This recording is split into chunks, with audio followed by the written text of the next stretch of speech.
नमस्कार. आज आपल्या समोर एका आगळ्या वेगळ्या विषयाला घेऊन मी आलेली आहे. सर्वप्रथम सर्व स्थानदेवता आणि परमेश्वर यांची प्रार्थना करते की ज्या व्यक्तिमत्वाला मी आपल्यासमोर सादर करीत आहे त्या व्यक्तिमत्वाला सादर करण्यासाठी त्यांनी माझ्या जिभेला आशीर्वाद द्यावे. आज आपल्यासमोर मी पार्वती सादर करीत आहे. पार्वती आदिशक्ती, आदि माया, आदि स्त्री, शिव अर्धांगिनी पार्वती. पण पार्वतीला समजून घ्यायचं असेल तर अगोदर शिव सुद्धा समजला पाहिजे.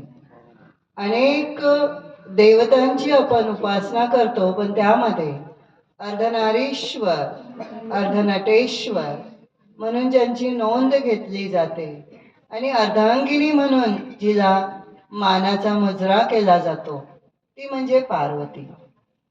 पार्वती आणि शिव हे अर्धांग आहेत, अर्धनारीश्वर आहेत, अर्धनटेश्वर आहेत. मग याचा अर्थ काय? याचा अर्थ आपल्याला जाणून घेण्यासाठी मला असं वाटतं की आपण अगोदर शिवाला समजून घेऊया. आपण जर थोडासा विचार केला तर प्रत्येक देवतेची पूजा करीत असताना प्रत्येक देवतेला 2 हात आहेत, 2 पाय आहे, चेहरा आहे, शरीर आहे.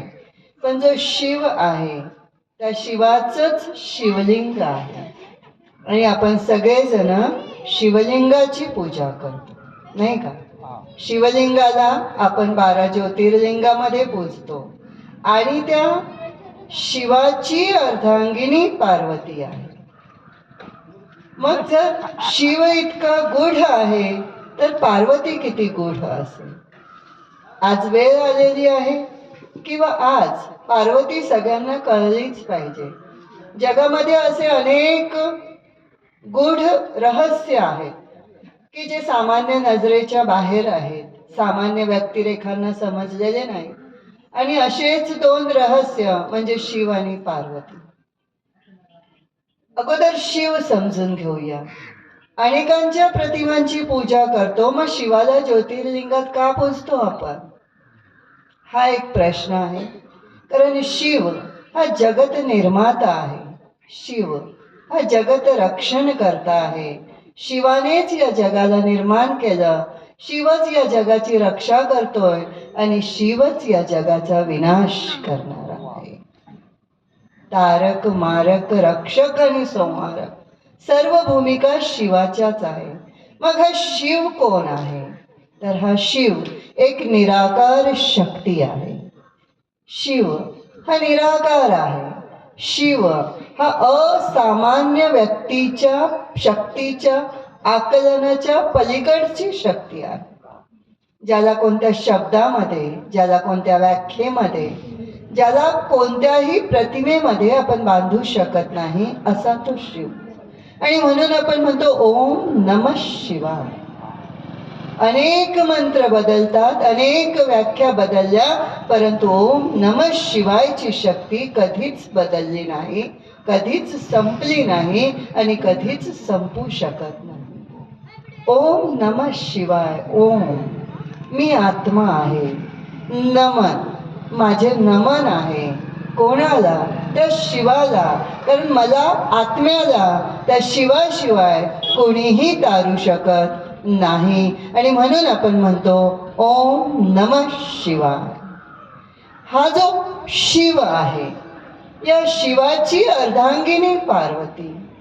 आपल्यासमोर अनेक ग्रंथ आहेत, आपल्यासमोर अनेक पुराणं आहेत आणि अनेक पुराणांमध्ये, अनेक ग्रंथांमध्ये शिव पार्वतीच्या अनेक कथा लिहिल्या गेलेल्या आहेत. मला इथेही सांगावंसं वाटतं की आपण कर्मकांडामध्ये अडकलेल्या माणसांनी शिव आणि शंकर यांना एक करून टाकलेलं आहे.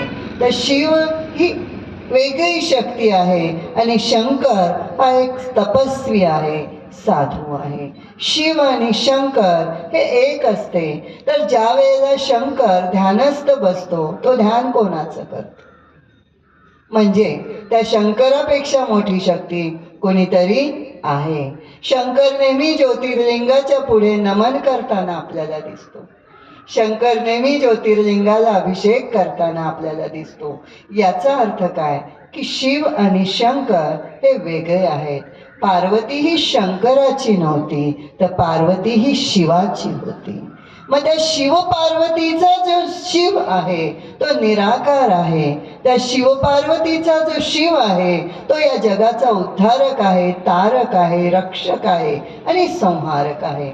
जिथे जिथे पाप वाढेल, जिथे जिथे मनुष्य मर्यादा नष्ट व्हायला लागतील, जिथे जिथे अन्यायाचा अतिरेक होतो, तिथे तिथे विनाश करण्यासाठी शिव येतो. मग हा शिव जर निराकार आहे तर या शिवाची पार्वती कशी आहे? ती पार्वती आज आपल्याला समजून घ्यायची आहे. या शिवाने दुनिया निर्माण केली याच्यावर तुमचा आमचा सगळ्यांचा विश्वास आहे. हे त्रिकाल बाधित सत्य आहे की जगत निर्माता शिव आहे. हे त्रिकाल बाधित सत्य आहे की जगाचा रक्षण करता शिव आहे. या जगातली प्रत्येक चर्रा चप्पा चप्पा कण कण जर कोणी निर्माण केला आहे तर तो शिवाने निर्माण केलेला आहे. झाडं, वेली, पानं, फुलं, जमीन, आकाश सर्व काही शिवाने निर्माण केलेलं आहे. पंचतत्व शिवाने निर्माण केलेली आहे. पृथ्वी, आप, तेज, वायू, आकाश सर्व काही शिवाने निर्माण केलेलं आहे. या शिवाची जी आदिशक्ती आहे, या आदिशक्तीचं दुसरं नाव आहे